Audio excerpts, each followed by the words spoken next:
guys, I got you with another Dragonball Sparking Zero discussion video, and yo, read the title because hey, that's what this discussion video is going to be about, because there are too many Dragonball Sparking Zero glazers out there talking about how this game is perfect and nothing needs to be changed, and if something is changed, this game is garbage. But look at the state that this game is in now.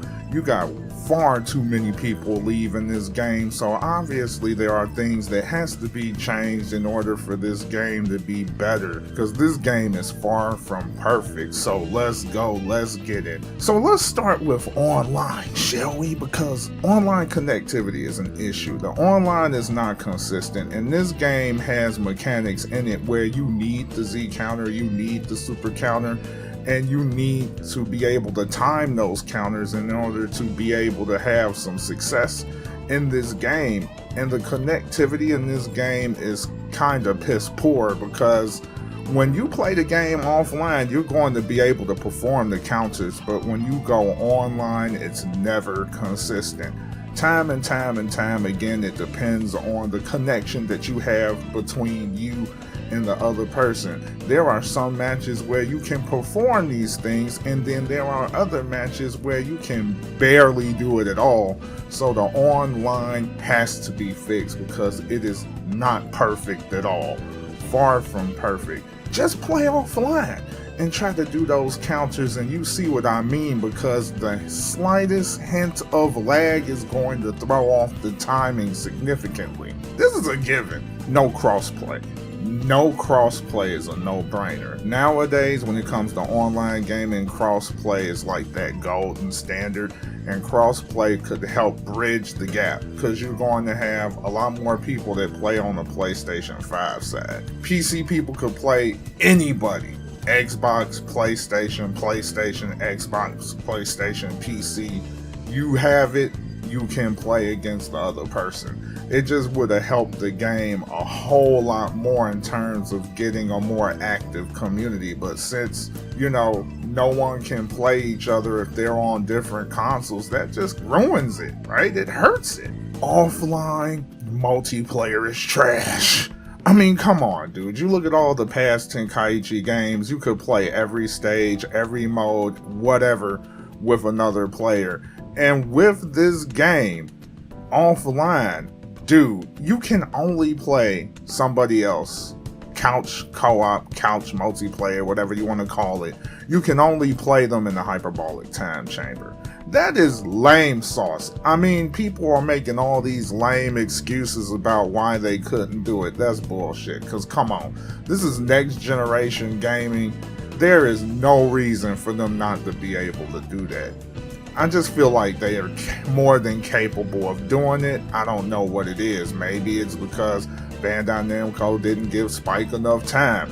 But either or, Bandai Namco and Spike should know full well that there are people out there that only play the game offline, and they want to experience everything with whoever it is they're playing with. And by not being able to play the stages, like play all the stages, that just kind of messes the game up a bit. It ruins the experience. I mean, like, come on, dude. So people are forced to buy multiple PlayStation 5, Xboxes, whatever, and do like a local network connection setup just to play offline. That's pretty garbage to me. No intro skip button online. What the hell? You got a skip button offline. Online really needs an intro skip button. It not only saves time, but not only that, it would make rank a little bit more bearable. Now let's talk about mechanics. I know everyone talks about how certain characters are OP and overpowered and all that good stuff, and I could understand that.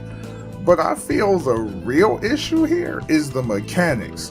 They didn't make the mechanics make sense. If they would have done that, then I feel like the overpowered characters wouldn't be as much of an issue. So let's go ahead and talk about what they could do to the mechanics to make this game a better game, because right now it is not perfect. Skill points.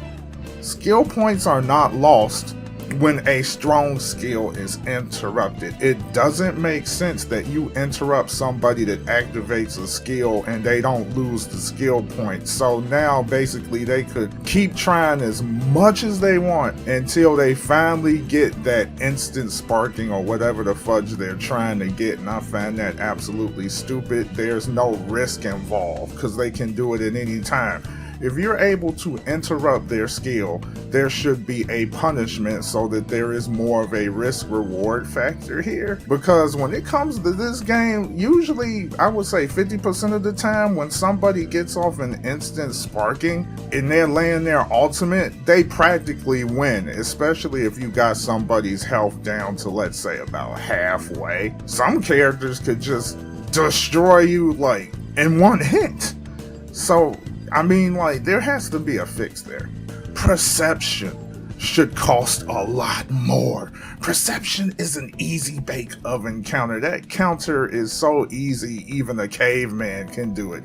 Even a baby can do it, dude. I mean, because of the fact that you have some characters that have ridiculous skills, and they could just sit there and hold down perception the entire time, it just kind of like ruins the flow of the match. And then we have this situation now where nobody wants the box when there isn't a advantageous situation. Of course, a lot of people would say, yeah, you just got to find a way around it, and there's a way around it, just get behind them, get back shots. But still, at the end of the day, the mechanics just don't make sense because you have this auto counter in place, right?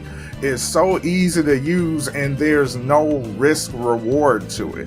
If anything, at least make it where the perception costs more, where the key is drained a lot faster, it drains way faster, or maybe do something like for every successful perception that it takes down 1 bar of somebody's key. There has to be some kind of risk reward so that we don't have this thing where people are just sitting there doing the perception dance, right? Super counter should have a cost to it, because now you got this infinite combo breaker, and it feels like you're being punished just for being offensive. So if they would just add maybe like a resource, either a loss of a skill point or a loss of a bar of key, that would be beneficial, because that would even reduce all of these ridiculous what do they call that? Counter battles? Vanishing battles? Yeah.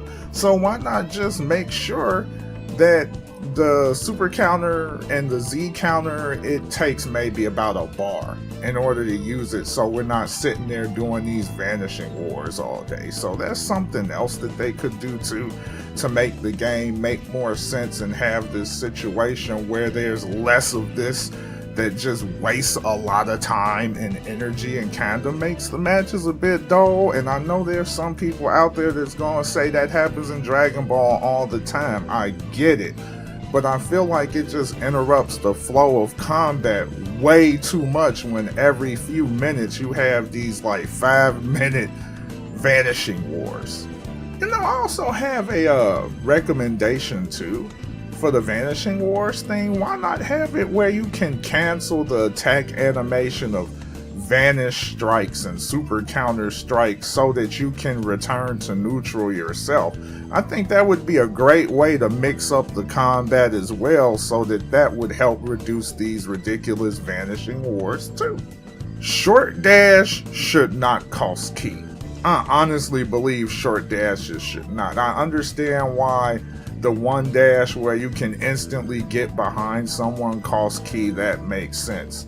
A lot of the reasons why key is lost for all the other stuff makes sense, but the fact that short dashes cost key, I find that ridiculous, especially since you always find yourself having to chase down opponents who is constantly trying to get off instant sparking, since, you know, there's no Like what? There's no punishment for getting interrupted. Supers need to be adjusted. I'll give you a perfect example. Android 18. I mean, I understand, okay, her destructo disc that she has when she's wearing her alternate costume, like, it's unblockable. But there's no reason for the destructo disc to make them sit there for like more than, what, 10 seconds? That's absolutely ridiculous. Especially since there's so many skills that people could use to actually get past the unblockable. So like, some characters need to be adjusted because like their supers just seem really clunky, and it slows them down tremendously because of how they just sit there for so fudging long. That shit, some of those supers need to be adjusted. Ultimate damage, I feel like that needs to be scaled down a bit, because the fact that ultimates can literally kill like it does is absolutely insane to me. I'm kind of on the fence about it, but at the same time, when you look back at how deadly instant sparking is, I feel like it should happen, because a lot of times you look at how these matches play out and it comes down to who hits their ult first, right? Whoever nails it first practically wins unless that other person's health has not been drastically reduced. So I feel like reducing the damage a little bit would help. I understand why the stronger characters have such damaging ultimates, because they're top tier characters, they deal more damage. But I do feel like some of the damage that they cause should be scaled down a bit. Especially for those characters that have instant sparking that also gives them buffs. That's absolutely ridiculous to me. I mean, there's a lot of other things that I could talk about, but I was just talking about some stuff that just popped in the back of my head. So if you have any ideas of what they can do to make this game better, hey, put that spit in the comments section below. And hey, if you just think the game is perfect the way it is and you don't like the spit that I'm serving to you, then hey, hit that damn dislike button, because that helps me anyway. Hey yo, and if you enjoyed this discussion video, you know what to do. Hit that subscription button for more content from your boy Venge Plays, and I look forward to seeing you, whether it's a video or a live stream. I can't wait to see you. Peace and God bless, and game on, peoples.